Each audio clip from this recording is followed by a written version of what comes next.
C'est avec une grande fierté que je vous souhaite la bienvenue à cette cérémonie marquant la célébration de la Journée mondiale de la population 2026.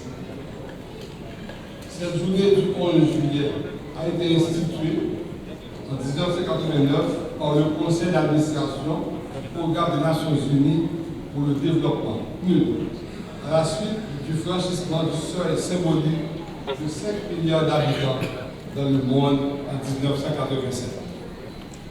Au fil des années, la Journée mondiale de la population est devenue un espace de réflexion, une opportunité pour dialoguer sur les politiques de population, les enjeux et dynamiques démographiques, les choix stratégiques nécessaires pour bâtir des sociétés plus justes, plus inclusives, plus durables. Le thème retenu cette année, investir dans les jeunes aujourd'hui pour une Haïti résiliente, inclusive et prospère. Thème qui revêt une résonance toute particulière pour notre pays, de notre contexte. Cette même jeunesse demeure notre plus grande richesse. Elle regorge de talent, d'intelligence, de créativité et d'une formidable capacité de résilience. Elle demande qu'à être accompagnée, écoutée et soutenue. Au-delà de la célébration de la Journée mondiale de la population, nous avons souhaité mettre à l'honneur les bénéficiaires du programme École de seconde chance. Cette initiative constitue un exemple concret d'investissement dans le capital humain. Elle offre à des jeunes femmes et à des jeunes hommes qui ont connu des situations de grande vulnérabilité ou dont le parcours scolaire a été interrompu, la possibilité de reprendre confiance en eux, d'acquérir une formation professionnelle adaptée et de reconstruire leur projet de vie. Pour 2026, le thème retenu, investir dans les jeunes d'aujourd'hui pour une Haïti résiliente, inclusive et prospère, nous invite vraiment à placer la jeunesse au centre de notre réflexion et de notre action. Cette journée s'inscrit pleinement dans l'esprit de la Conférence internationale sur la population et le développement, dont le programme d'action a confirmé une conviction fondamentale. Le développement durable passe par l'investissement dans les personnes, la protection de leurs droits, l'égalité des chances et la prise en compte de leurs aspirations dans tous les programmes et les projets de développement. Ainsi, le thème de cette année nous parle d'abord de réalité démographique majeure. La jeunesse représente l'une des plus grandes richesses d'Haïti. Lorsqu'un pays compte une forte proportion de jeunes dans sa population, il dispose donc d'une opportunité stratégique, celle du dividende démographique comme pépinière de développement.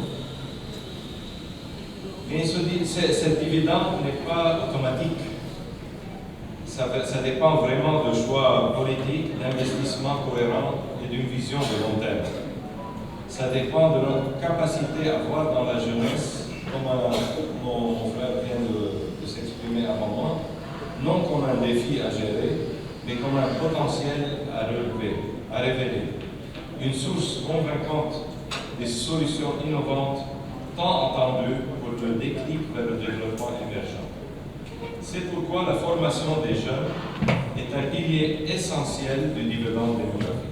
Ces 108 jeunes, 108, représentent bien qu'un seul chiffre. Ils incarnent 108 parcours relancés, 108 opportunités de rebond, 108 preuves qu'un investissement ciblé dans la jeunesse peut transformer et impacter véritablement et remarquablement des vies, des familles et des communautés. Cette journée nous invite à réfléchir aux grands défis démographiques, sociaux et économiques qui marquent notre pays. Elle nous rappelle également que l'extrême pauvreté, la marginalisation et l'exclusion sociale demeurent des réalités auxquelles des millions d'Haïtiennes et d'Haïtiens sont quotidiennement confrontés. Ces défis nous interpellent collectivement et nous obligent à bâtir une société où personne n'est laissé à côté. À travers le bureau du secrétaire d'État à l'intégration des personnes handicapées, l'État haïtien réaffirme aujourd'hui sa responsabilité morale, politique et économique envers la jeunesse et plus particulièrement envers les personnes vivant avec un handicap qui demeure encore trop souvent invisible dans les politiques publiques. Nous voulons attirer l'attention sur la situation préoccupante des milliers de jeunes en situation de handicap, notamment ceux vivant dans les zones rurales et les régions les plus reculées où les services spécialisés, les écoles adaptées et les possibilités de formation restent insuffisants, voire inexistants. En Haïti, la pauvreté, le handicap et l'exclusion sociale se renforcent mutuellement et constituent un obstacle majeur au développement national. Cette réalité exige des réponses publiques ambitieuses, cohérentes et durables. Les politiques adaptées aux besoins des personnes handicapées ne peuvent plus demeurer de simples intentions. Elles doivent devenir des actions concrètes, financées et évaluées.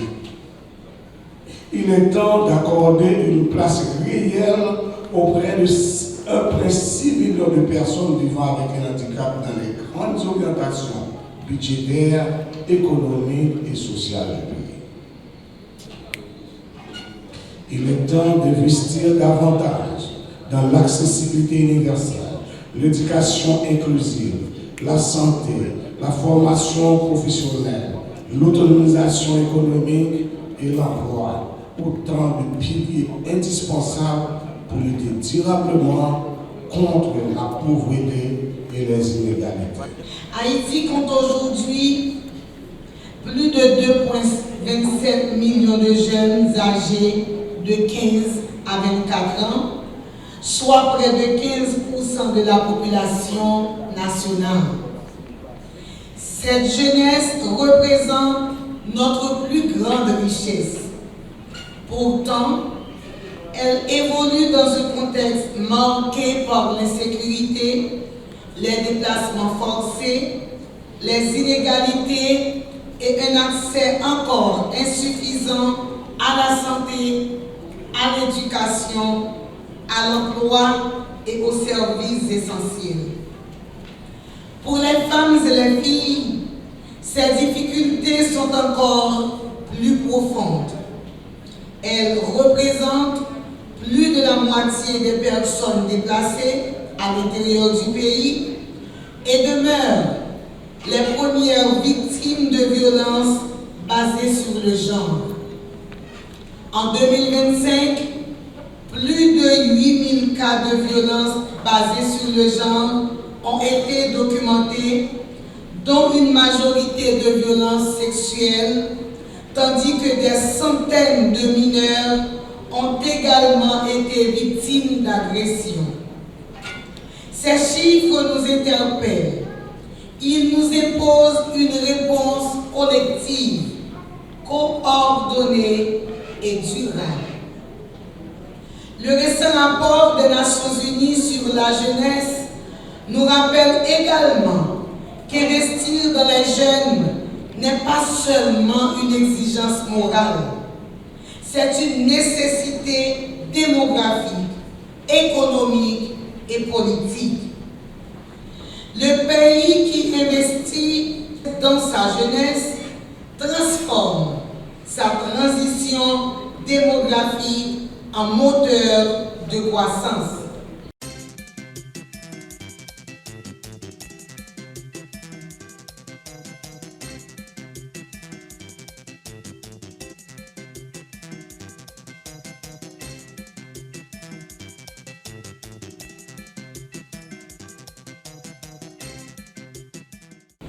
Moi, qu'a dit, avant l'école Seconde Chance, j'ai un mode de vie, moi-même personnellement, j'ai gagné, et chaque graine dans le récipiendaire. Malgré plusieurs métiers que j'ai gagné, mais ça m'a empêché moi d'agrandir connaissance, moi d'apprendre, de gagner un programme. Ça.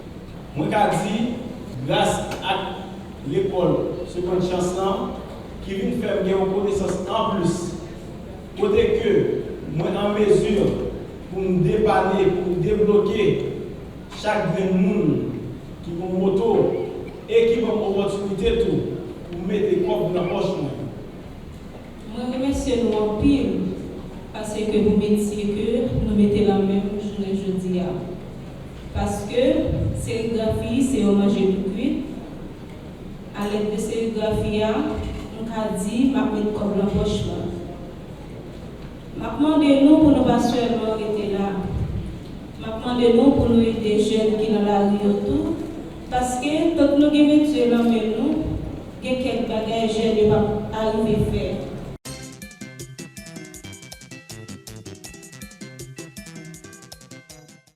En cette journée mondiale de la population, placée sous le thème Investir dans la jeunesse pour une Haïti inclusive, résiliente et prospère, c'est au nom du Premier ministre, Son Excellence M. Didier Alix Fils-Aimé, que je m'adresse à vous. Il m'a chargé de vous transmettre sa vision et son engagement pour une Haïti plus juste, plus sûre et plus prospère. Notre pays se trouve à un carrefour décisif. Les chiffres sont éloquents. Plus de la moitié de notre population a moins de 25 ans et en cette année 2026, notre population active atteint 64%. Cette réalité est un atout considérable. C'est ce que les experts appellent la dividende démographique. Mais cette fenêtre d'opportunité est limitée. Selon des études prévisionnelles, elle se refermera vers 2039-2040. Chaque année d'inaction est un retard irréversible pour notre développement. C'est pourquoi ce gouvernement dirigé par le Premier ministre, Son Excellence Didier Alix Fils-Aimé, agit résolument sur deux fronts prioritaires. Le rétablissement de la sécurité assorti de celui de l'autorité de l'État et l'autonomisation des plus vulnérables, en particulier les femmes, les filles et les jeunes.